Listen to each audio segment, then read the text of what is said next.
saya dan seluruh warga Kalimantan Selatan, bahkan juga seluruh rakyat Indonesia yang peduli dengan pemilu yang jujur, bersih, dan adil. Pagi ini saya hadir di Bawaslu Provinsi Kalimantan Selatan untuk menegaskan maklumat anti politik uang. Karena praktik politik uang sudah nyata-nyata melumpuhkan demokrasi kita, bahkan membunuh demokrasi kita. Politik uang sudah merubah dolar rakyat menjadi dolar uang. Karena itu, semua elemen bangsa, kita semua harus secara tegas dan terang benderang menyatakan perang jihad melawan praktik politik uang. Alhamdulillah, kami pasangan Haji Dzikri sudah ditetapkan sebagai calon gubernur dan wakil gubernur Kalimantan. Anti politik uang itu ke seluruh halayak, tidak hanya Kalimantan Selatan, tapi juga kami mengajak seluruh Indonesia bersama-sama menyelamatkan demokrasi kita. Wabil khusus untuk Kalimantan Selatan, menyelamatkan Bandung. Saya datang ke Bawaslu Provinsi Kalimantan Selatan untuk menegaskan dukungan, sokongan, dan dorongan kepada rekan-rekan Bawaslu untuk bergerak secara lebih efektif dan preventif untuk mengambil langkah-langkah tegas, termasuk mengantisipasi potensi praktik politik uang yang sudah mulai muncul tanda-tandanya. Ada 3 modus operandi politik uang yang kami lihat dan sering terjadi di setiap pemilu. Pertama adalah memanfaatkan aparatur negara, pemerintahan, dan ini dilakukan dari level atas sampai level rendah, termasuk misalnya secara langsung atau tidak langsung memanfaatkan RT RW untuk mendukung salah satu pasangan calon dengan imbalan-imbalan materi tersebut. Ini sudah sering dilakukan dan harus segera kita hentikan. Yang kedua adalah menyalahgunakan program dan anggaran pemerintah.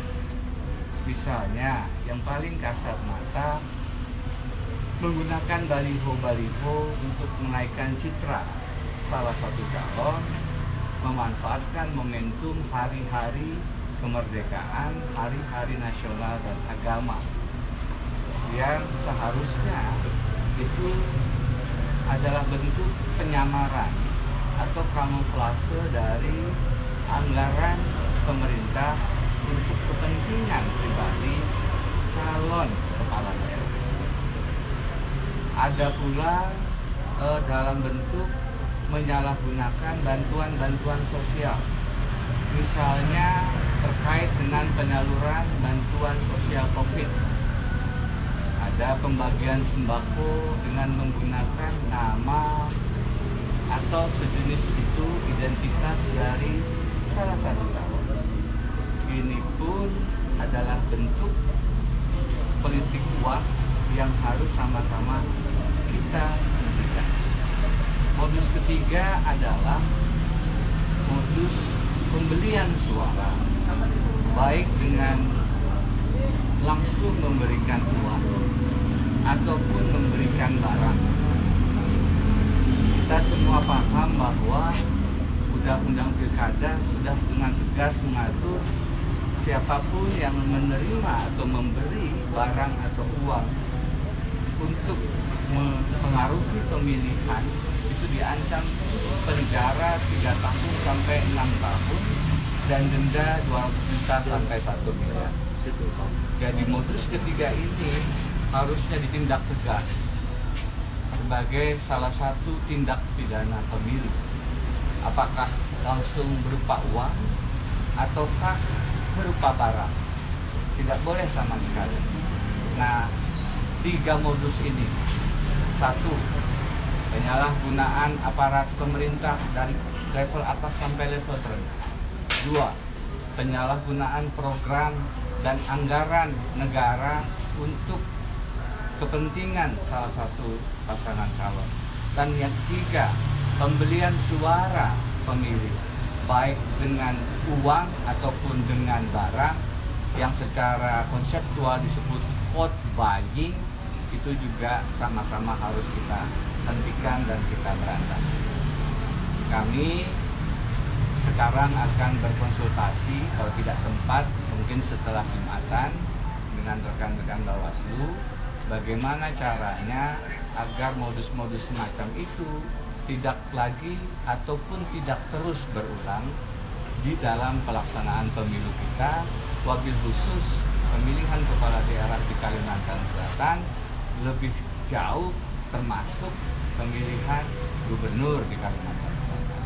Saya yakin pasangan-pasangan calon yang ikut kompetisi di Kalimantan Selatan mempunyai semangat yang sama, semangat untuk memberantas politik uang.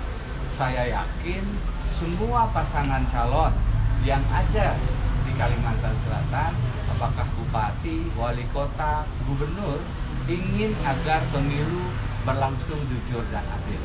Mari sama-sama kita tegaskan keyakinan, keinginan itu dalam bentuk komitmen sama-sama memberantas tidak melakukan politik uang. Terima kasih.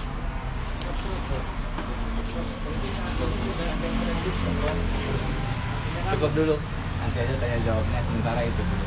Aku mau nih, agak terlambat soalnya. Oke.